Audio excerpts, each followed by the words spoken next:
Assalamualaikum warahmatullahi wabarakatuh. Yang saya Uwais Al-Qarni bin Muhammad Halim, pelajar PPISMP Pendidikan Islam. Yang dihormati pensyarah dan rakan-rakan sekalian, pada hari ini saya akan membentangkan tajuk kepimpinan Abu Bakar As-Siddiq, tonggak kekuatan ummah. Apabila kita menyebut tentang Abu Bakar, kita sebenarnya sedang membincangkan seorang pemimpin yang mengambil alih tanggungjawab dalam saat paling kritikal dalam sejarah Islam. Beliau bukan menggantikan pemimpin biasa, tetapi menggantikan Rasulullah SAW, iaitu seorang nabi, rasul dan pemimpin negara. Bayangkan keadaan umat Islam ketika itu. Rasulullah SAW baru sahaja wafat. Umat Islam dalam keadaan sedih, terkejut dan tidak bersedia. Dalam masa yang sama, muncul pula golongan murtad, nabi palsu dan ancaman luar. Dalam situasi sebegini, kegagalan seorang pemimpin boleh menyebabkan runtuhnya seluruh sistem yang telah dibina selama 23 tahun. Namun, yang berlaku adalah sebaliknya. Abu Bakar berjaya menstabilkan keadaan dan mengembalikan kekuatan umat Islam. Inilah sebabnya beliau dianggap sebagai tonggak kekuatan ummah. Baik, seterusnya kita akan membicarakan tentang latar belakang Abu Bakar As-Siddiq. Abu Bakar As-Siddiq memerintah dari tahun 632 hingga 634 Masihi, bersamaan 11 hingga 13 Hijrah. Nama sebenar beliau ialah Abdullah bin Osman bin Amir bin Amr At-Taimi Al-Qurashi daripada kabilah Bani Taim.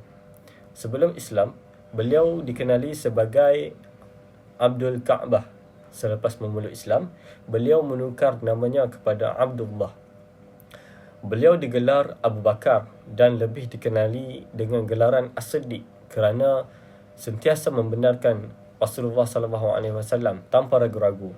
Ketika peristiwa Isra' dan Mi'raj dipersoalkan oleh Quraisy, Abu Bakar dengan yakin membenarkannya. Beliau merupakan antara lelaki yang terawal memeluk Islam dan sahabat paling rapat dengan Rasulullah SAW. Malah beliau menemani Rasulullah ketika peristiwa hijrah ke Madinah. Sifat amanah, tenang dan tegas yang ada pada dirinya bukan muncul secara tiba-tiba ketika menjadi khalifah, tetapi ianya telah dibina sejak awal lagi. Inilah asas yang menjadikan beliau layak memimpin selepas kewafatan Rasulullah SAW. Kemudian kita beralih kepada peristiwa-peristiwa penting dalam pemerintahan. Yang pertama ialah Perang Riddah, ujian terbesar awal pemerintahan. Selepas kewafatan Rasulullah SAW, umat Islam berdepan dengan satu gelombang besar kemurtadan yang dikenali sebagai Perang Riddah. Banyak kabilah Arab yang sebelum ini berbai'ah kepada Rasulullah SAW mula menarik kesetiaan mereka kepada Madinah. Sebahagian daripada mereka benar-benar murtad dan kembali kepada kepercayaan asal. Sebahagian lagi masih mengaku Islam tetapi enggan membayar zakat. Malah muncul individu yang mendakwa dirinya sebagai Nabi seperti Musailamah Al-Kazzab di Yamamah. Situasi ini sangat berbahaya kerana ianya bukan sekadar pemberontakan biasa. Ia adalah ancaman terhadap akidah umat Islam, sistem ekonomi Islam melalui zakat, autoriti politik pusat di Madinah. Pada ketika itu, ada sahabat yang mencadangkan supaya tidak memerangi golongan yang masih mengucap syahadah walaupun enggan membayar zakat. Mereka berpandangan bahawa keadaan umat Islam masih lemah dan peperangan besar mungkin membahayakan. Namun, Abu Bakar mengambil pendirian yang sangat tegas. Beliau menyatakan bahawa zakat adalah kewajipan yang tidak boleh dipisahkan daripada solat. Jika mereka memisahkan kedua-duanya, itu adalah bentuk penentangan terhadap syariat. Keputusan ini menunjukkan beberapa perkara penting tentang kepimpinan beliau, iaitu beliau mendahulukan prinsip berbanding tekanan emosi. Beliau melihat isu ini sebagai ancaman sistematik, bukan isu kecil. Beliau sanggup menanggung risiko demi mempertahankan kesatuan umat. Akhirnya, Perang Riddah berjaya ditumpaskan. Jazirah Arab kembali bersatu di bawah satu kepimpinan. Jika keputusan ini tidak dibuat, besar kemungkinan negara Islam akan berpecah kepada wilayah-wilayah kecil yang lemah. Kemudian yang kedua ialah pengumpulan Al-Quran. Pandangan jauh seorang pemimpin, peristiwa kedua yang sangat penting ialah pengumpulan Al-Quran. Dalam Perang Yamamah, ramai penghafaz Quran gugur syahid. Keadaan ini membimbangkan kerana pada waktu itu Al-Quran masih dihafal oleh ramai sahabat dan juga ditulis secara berasingan pada pelbagai bahan seperti kulit dan tulang.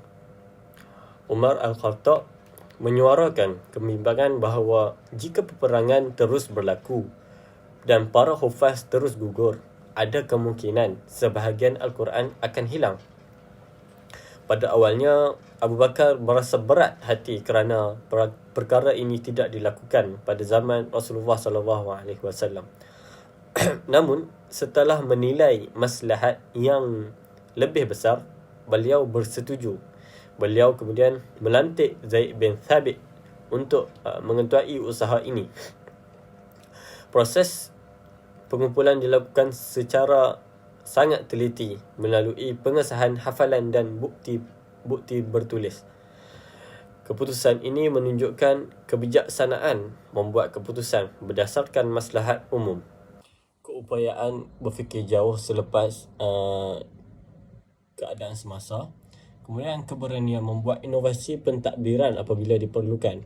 Langkah ini menjadi asas kepada pemeliharaan Al-Quran sehingga hari ini. Tanpa tindakan ini, sejarah Islam mungkin berbeza. Baik, yang ketiga ialah penghantaran tentera Usamah.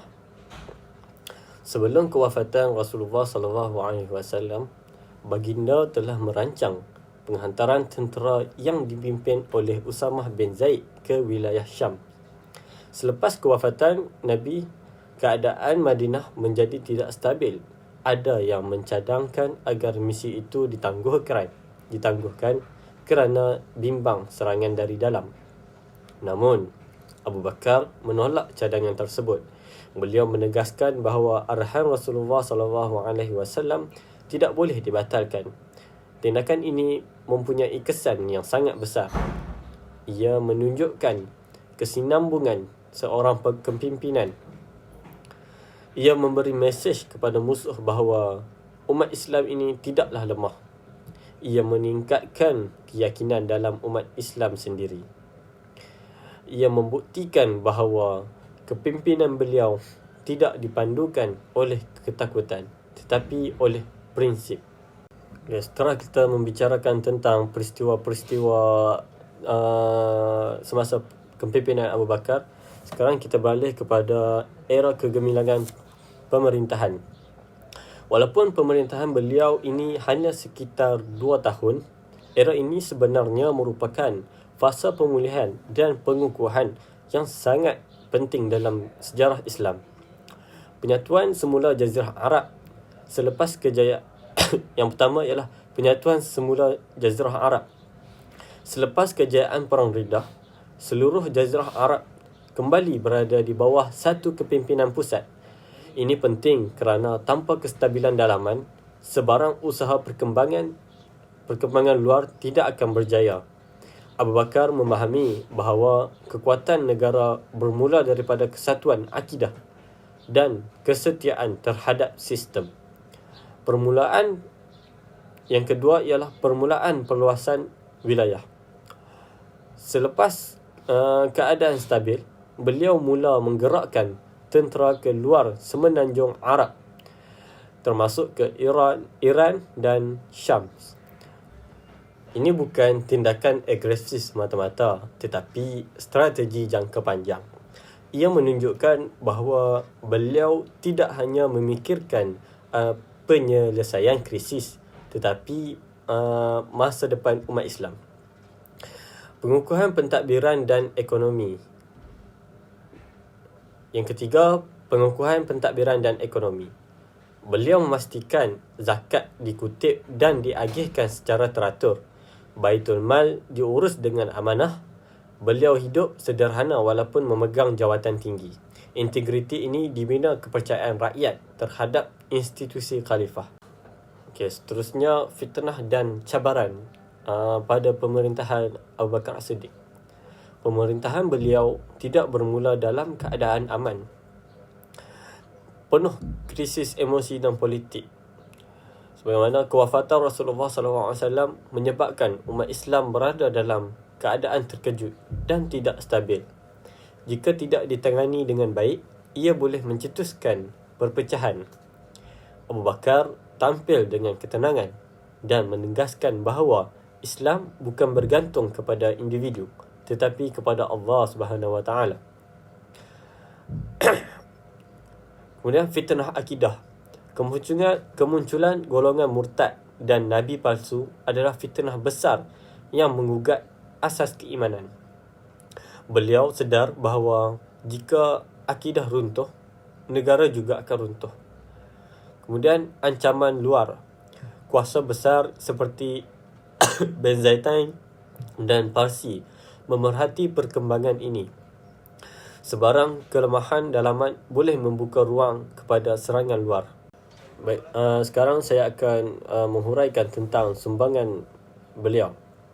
Sumbangan pertama ialah menyelamatkan dan menyatukan umat Islam. Sumbangan paling besar Abu Bakar ialah kejayaannya menyelamatkan kesatuan umat Islam selepas kewafatan Rasulullah SAW. Pada waktu itu, keadaan umat Islam sangatlah tidak stabil.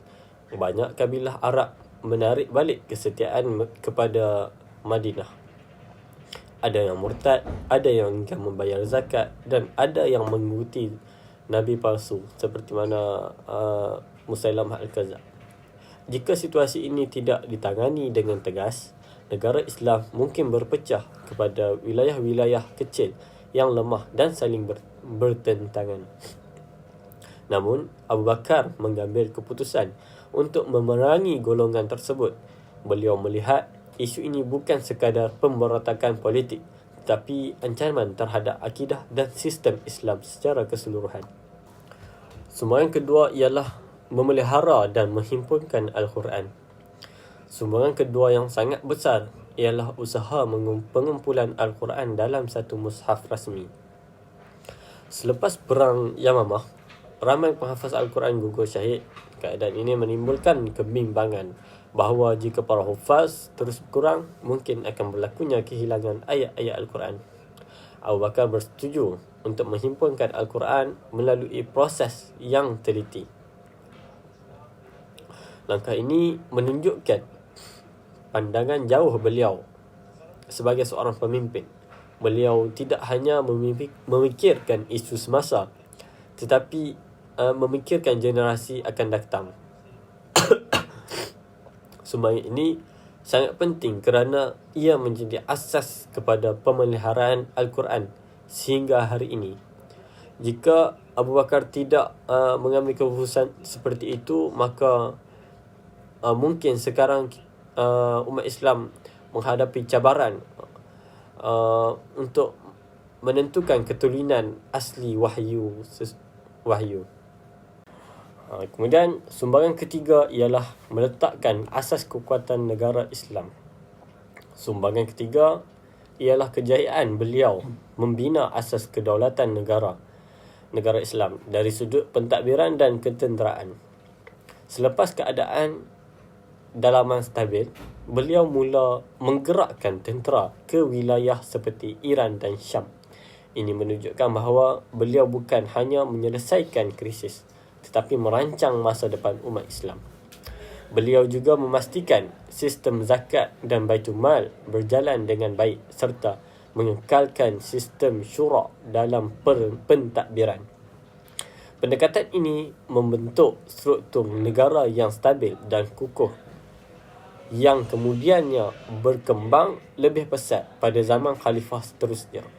Ini membuktikan bahawa sumbangan Abu Bakar bukan bersifat sementara tetapi menjadi asas jangka panjang kepada kekuatan tamadun Islam. Baik, sebagai kesimpulan, pemerintahan Abu Bakar As-Siddiq merupakan fasa yang sangat kritikal dalam sejarah Islam. Beliau memimpin umat Islam dalam keadaan yang penuh dengan cabaran, kekeliruan dan ketidakstabilan.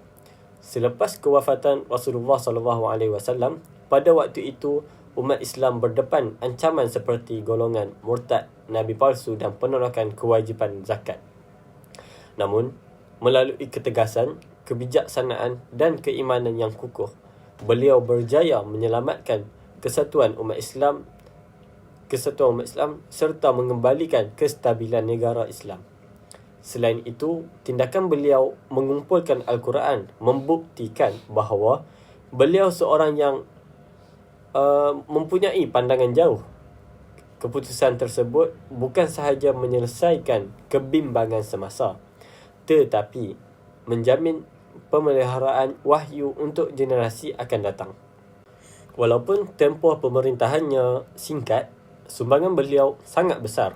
Beliau bukan sahaja mempertahankan akidah dan sistem Islam, tetapi juga meletakkan asas kekuatan yang membolehkan Islam terus berkembang pada zaman khalifah selepasnya.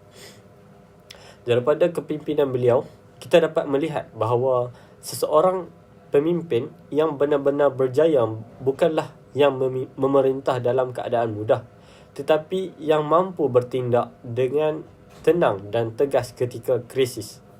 Oleh itu, Abu Bakar As-Siddiq bukan sekadar khalifah pertama, tetapi merupakan penyelamat kesatuan ummah dan pengukuh asas tamadun Islam. Sekian daripada saya. Terima kasih.